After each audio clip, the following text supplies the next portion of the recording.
Hello, my name is Lorenzo Luzi, and today I'm going to be presenting some joint work between Pacific Northwest National Laboratory and Rice University.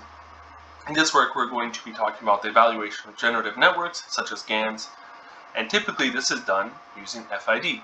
The problem is, FID doesn't capture higher order moments. So below are several different distributions, right? They're all different, but if you calculate the FID of these distributions, you'll get 0, because FID assumes that the distributions are all Gaussian and compares only the mean covariance. So is this a problem? So Inception v3, the features from this network are what's used for FID. Are these features Gaussian? Turns out Inception features are not Gaussian, which makes FID misspecified. So below are some randomly selected features from the penultimate layers of different networks, including Inception. And none of these features are Gaussian because they typically are the output of Rayleigh followed by average pooling. So FID is misspecified. Can we come up with a better way to model these features? So we propose using Gaussian mixture models because they can capture higher order moments and can approximate any distribution. The problem is, what metric do we use on them? The Wasserstein 2 metric is not defined for GMMs, or at least it's not known. But if we restrict the joint distribution in the definition to be a Gaussian mixture model, then this reduces to a known discrete optimal transport problem. We use this formulation on Inception features, and we get our metric, which we call WAM.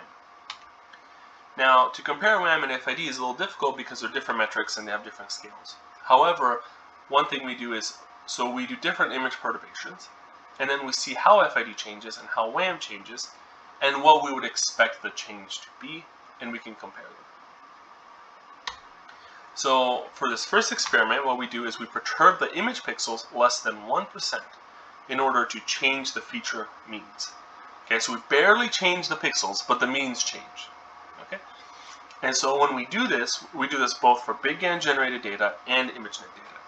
We see that the big GAN generated data, the FID increases almost 3 times, while WAM increases only 12%.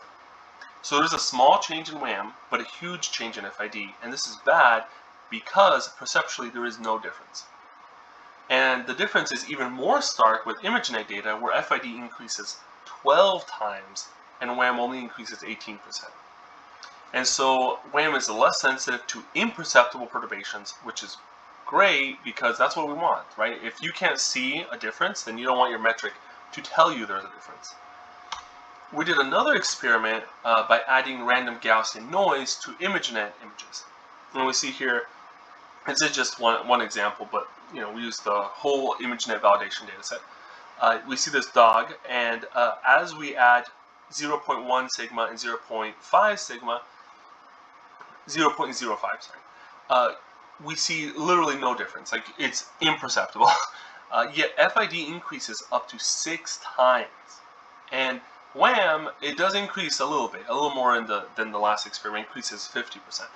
But it's still way less than FID, which is much better. Because if you can't see a difference, again, you don't want your metric to tell you there's a difference.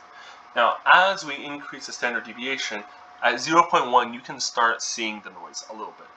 And then both metrics continue to increase after that, which makes sense, because clearly if we're actually degrading the image, the perceptual image quality, then you want to see a difference. That is all. Thank you for coming to my talk.